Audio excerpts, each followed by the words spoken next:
السلام عليكم ورحمة الله وبركاته. اليوم راح أبدي وياكم فيديو جديد لوصفة خالية من الجلوتين وأيضا وصفة صحية بنفس الوقت. هذه الوصفة هي حليب جوز الهند. تعرفون جوز الهند أساسا طعمه لذيذ ومفيد أيضا، وراح نسوي من عنده حليب نباتي صحي وخالي من الجلوتين ومنزلي.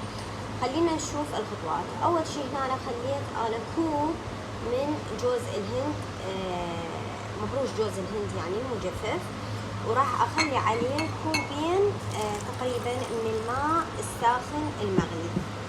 هذا كوب، وراح اخلي كوب ثاني ايضا من الماء الساخن المغلي. هذه اول خطوة دي، ووراها راح اغطيه واخليه كم ساعة، يعني 4 ساعات 5 ساعات، ايش قد ما تقدرون تخلونه. هو راح تنزل المواد من عنده يعني من جوز الهند، فافضل يعني كل ما تنقعونه اكثر مده اكثر افضل. هاي غطيته وراح اخليه على جنب، وبعدين نشتغل بيه ونراويكم شلون راح نسوي حليب جوز الهند. خليكم وياي بنات، ان شاء الله الوصفه تعجبكم. شوفوا لي بنات الخطوه الثانيه من عمل حليب جوز الهند. اول خطوه نقعناه بماي حار، وهسه الخطوه الثانيه نحطه كله بالخلاط بعد ما برد، بعد تقريبا 3-4 ساعات. قلت لكم كل ما تنقعوه اكثر هو احسن. وهسه راح ابدي اخلطه بالخلطه، عفوا بالخلاط، خلطه زينه ومعدله. بعد ما خلطت بنات خلطه كل زينه، بديت اصفيه. هنا اي مصفي عندكم ممكن تصفوه ايضا بقطعة قماش يعني خفيفة، هم يعني يمشي الحال، او مصفي يعني اللي متوفر استخدموه.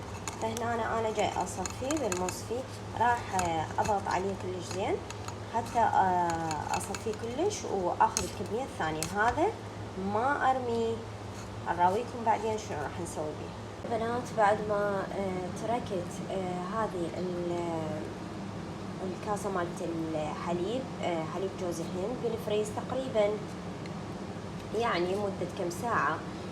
هنا نشوف هذه الطبقة الخارجية انفصلت عنها، هذه استخرجها من عندها. شي بسيط، هي حسب الكمية اللي انتم مسويها. اذا مسوين كمية كبيرة من جوز الهند راح تطلع لكم كمية كبيرة ايضا من يعني انا اسميها الدهن مال جوز الهند، فراح استخرجه.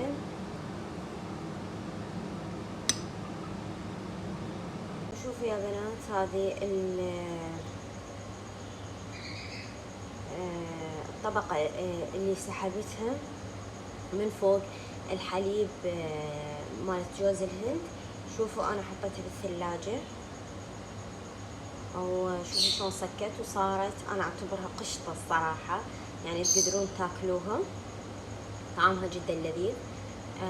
تقدرون تستخدموها يعني كريمة طبخ او شيء، يعني تحتاجون اي شيء تحتاجون فيه الكريمة هذه.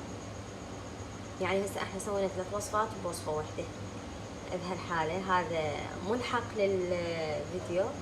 فاحنا سوينا حليب جوز الهند، سوينا استخرجنا منه اللي يتبقى راح يتجفف ونسوي طحين، وهذه ايضا القشطة، وكلها بوصفة واحدة، ووصفة سهلة وسريعة.